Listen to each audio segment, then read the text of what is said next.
En aquellos años terribles de la independencia americana, las fronteras entre las colonias españolas se borraron, porque todo el continente se volvió un gigantesco campo de operaciones contra el Imperio Español. Los argentinos llevaron la lucha a Chile, Perú y el Alto Perú. Los colombianos con Bolívar fueron a libertar a Venezuela y luego los venezolanos fueron a libertar a Colombia y más tarde Ecuador, Perú y Bolivia. En ese ejército de venezolanos cabalgaba y combatía el afrodescendiente Leonardo Infante, el Negro Infante, cuyo lugar de nacimiento se disputan varios pueblos llamados Chaguaramal en el oriente de Venezuela. Infante se unió a las tropas patriotas cuando tenía 17 años y desde 1812 hasta 1824 sirvió bajo las órdenes de Mariño, Páez, Bolívar, Flores, etc. Y participó con su lanza en no menos de 48 batallas y combates, entre los que destacan Carabobo, La Puerta, Urica, Juncal, San Félix, Rincón de los Toros, que será del Medio, Pantano de Vargas, Boyacá, etcétera, etcétera.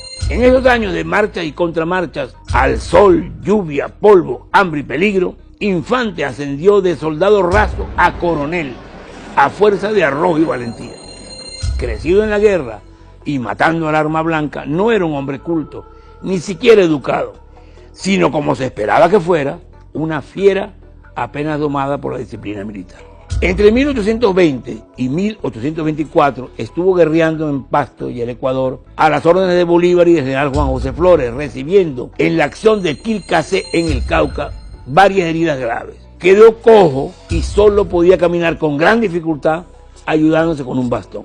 Terminó su carrera de armas y fijó residencia en Bogotá. Pero a Leonardo Infante, por ser negro, le cayó todo el peso de los prejuicios de las oligarquías locales contra los venezolanos, que en las campañas libertadoras habían invadido y ocupado gran parte de América del Sur y que eran una masa igualitaria de todas las razas y colores.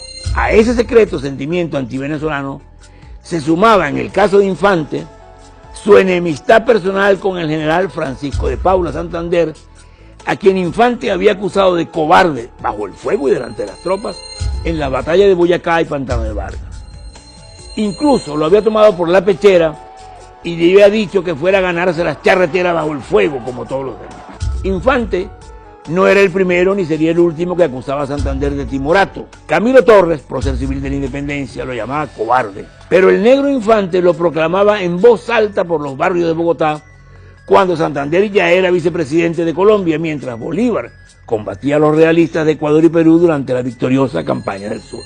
Y así ocurrió que en un local nocturno del barrio de San Victorino, en Bogotá, Infante tuvo un encontronazo por asunto de faldas con el teniente venezolano Francisco Perdomo. Perdomo se alejó rápidamente para evitar una pelea, pero apareció asesinado y robado al día siguiente bajo un puente de la ciudad. Sin denuncia, sin pruebas, sin testigos, salvo uno que dijo haber visto correr al cojo Infante. Las autoridades lo acusaron de asesinato y dieron inicio a uno de los juicios más irregulares e injustos de la nueva república, movido por la mano del llamado hombre de las leyes, Santander.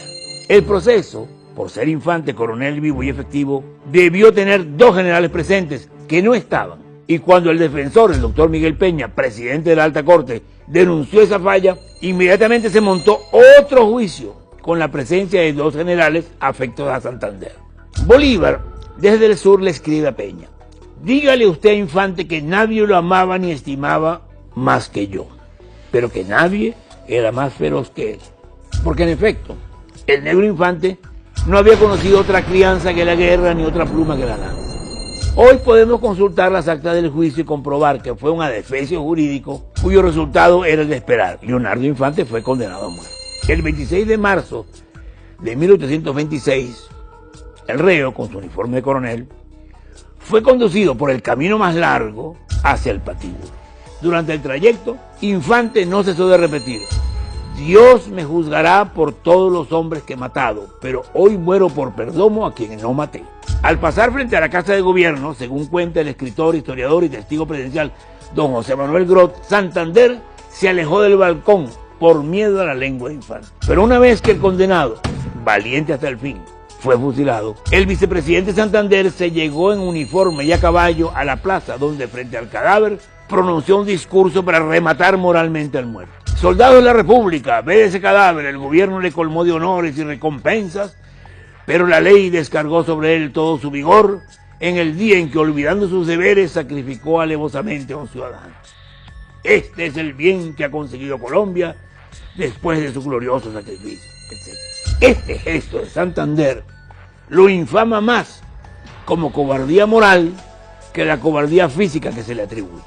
Antes de morir, Infante advirtió: otros vendrán después de mí. Y en efecto, 2 años más tarde, el 25 de septiembre de 1828, unos conspiradores a las órdenes de Santander dieron un golpe de mano, asaltaron el Palacio de San Carlos para asesinar a Bolívar, quien se salvó de milagro saltando por una ventana.